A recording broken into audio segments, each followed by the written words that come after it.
Selamat pagi Bapak dan Ibu Kader. Dalam video kali ini, kita akan mempelajari contoh dari topik advokasi harmonis dengan tujuan meminta arahan untuk mendapatkan dukungan. Mari kita tonton bersama-sama.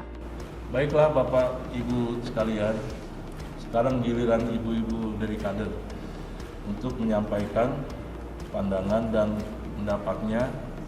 Silakan Ibu Kader, monggo. Terima kasih Bapak Adi, selamat pagi Bapak-Bapak dan Ibu-Ibu sekalian. Pagi. Pertama-tama terima kasih atas kesempatan diberikan kepada saya untuk berbicara. Pada intinya, kami ingin menyampaikan bahwa para kader mendukung penuh prioritas pembangunan di desa kita tercinta ini, yaitu menguatkan ekonomi keluarga.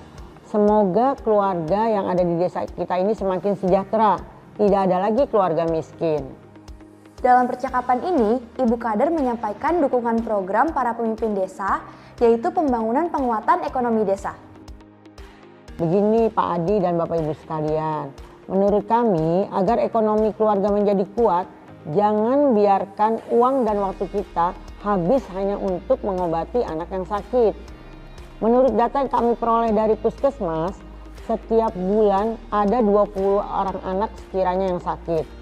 Kebanyakan sakitnya anak-anak itu adalah diare. Udah pasti uang yang dikeluarkan orang tuanya untuk berobat nggak sedikit. Seperti contohnya Pak Harun, warga RW 05. Kemarin cerita ke saya bahwa dia membawa anaknya berobat. Itu ongkos berobatnya habis 50.000. Belum untuk makan di jalan Pak Agus. Dalam percakapan ini, Ibu Kader telah menyampaikan data dari Puskesmas dan konflik yang terjadi di daerah Ibu Kader bertugas. Menurut orang Puskesmas, sebenarnya ada caranya agar anak kita nggak gampang sakit nih Bapak-Bapak Ibu-Ibu. Yang pertama, anak dikasih makanan yang bergizi. Yang kedua, itu cuci tangan. Agar bersih ya, baik yang makan atau yang memberi makan. Yang ketiga, teratur menimbang anaknya. Yang keempat, itu anak jangan lupa diimunisasi. Nah, di sini juga nih Pak Agus, ternyata kita tuh sebagai orang tua terlalu sering memberi anak kita makanan sasetan.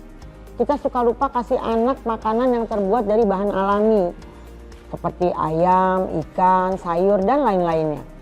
Jadi dari 10 balita yang kita tanya anaknya ini, itu dikasih makan sasetan, bubur sasetan Pak Agus. Padahal makanan itu kelihatannya aja bergizi, tapi isinya sebetulnya hanya garam dan gula.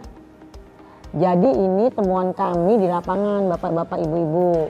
Nah, pada kesempatan ini kami justru ingin meminta arahan dan masukan bagaimana caranya agar orang tua bisa kembali memberi makan anaknya makanan yang bergizi. Khususnya makanan alami yang berasal dari lingkungan kita sendiri Pak Agus ya. Misalnya itu dari kebun atau pasar kita. Jadi kami mohon petunjuk Bapak Ibu sekalian. Dalam percakapan ini, Kader memberikan alasan yang menguatkan kepada pemimpin desa dan memberikan pertanyaan untuk mendapatkan petunjuk. Bagaimana kalau ibu-ibu kader ajarkan ibu-ibu di desa ini memasak makanan alami? Atau mudahnya buat aja demo masak? Ya, setuju Pak Agus. Jadi jangan hanya omong-omong doang. Warga harus kita pancing, ditunjukkan masaknya. Terus kita makan rame-rame. Nanti lama-lama kan jadi terbiasa. Terima kasih atas masukannya Pak Agus, Pak Andi. Saya mohon izin, bagaimana kalau sebulan sekali kita buat acara Pak Agus, demo masak bersama ibu-ibu yang memiliki balita di desa kita ini. Terus kita tunjukin dan kasih tahu bagaimana makanan balita yang bergizi dan berasal dari bahan lokal yang alami. Nantinya orang tua juga sama-sama makan biar pada semangat untuk makan makanan lokal. Usulan bagus Bu Kader. Saya mendukung usulan Ibu. Kami masukkan dalam daftar usulan kegiatan. Dalam percakapan ini, Ibu Kader merinci saran dari pemimpin setempat dengan usulan kegiatan. Terima kasih atas dukungannya. Semoga kegiatan demo masak makanan bersama membuat orang tua nih meninggalkan makanan sasetan Pak. Ya, yang nilai gizinya tuh kurang sekali menjadi makanan asli betulan yang dimasak sendiri, terutama makanan yang banyak proteinnya yang berasal dari ikan, ayam, telur. Hal ini akan membuat anak tidak mudah sakit. Kalau misalnya anak nggak sakit, ekonomi kita kan menjadi lebih baik, betul nggak Pak?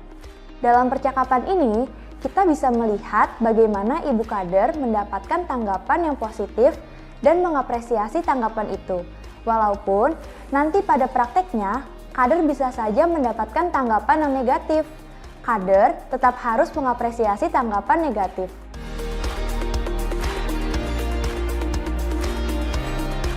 Kami ingin menyampaikan bahwa para kader mendukung penuh prioritas pembangunan di desa kita tercinta ini. Pertama, pengantar yang mendukung. Kita lihat kader menyampaikan dukungan dan apresiasi terhadap prioritas pembangunan yang ada di desa dan menyampaikan target advokasi sebagai cara mendukung prioritas pemimpin desa. Menurut data yang kami peroleh dari Puskesmas, setiap bulan ada 20 orang anak sekiranya yang sakit. Selain itu, kader juga memberikan data serta konflik yang terjadi di masyarakat dilengkapi dengan alasan yang menguatkan. Seperti contohnya Pak Harun, warga RW 05. Jadi dari 10 balita yang kita tanya anaknya ini, itu dikasih makan sasetan, bubur sasetan Pak Agus. Padahal makanan itu kelihatannya aja bergizi, tapi isinya sebetulnya hanya garam dan gula. Jadi ini temuan kami di lapangan Bapak-Bapak Ibu-Ibu. Nah pada kesempatan ini kami justru ingin meminta arahan dan masukan bagaimana caranya agar orang tua bisa kembali memberi makan anaknya makanan yang bergizi.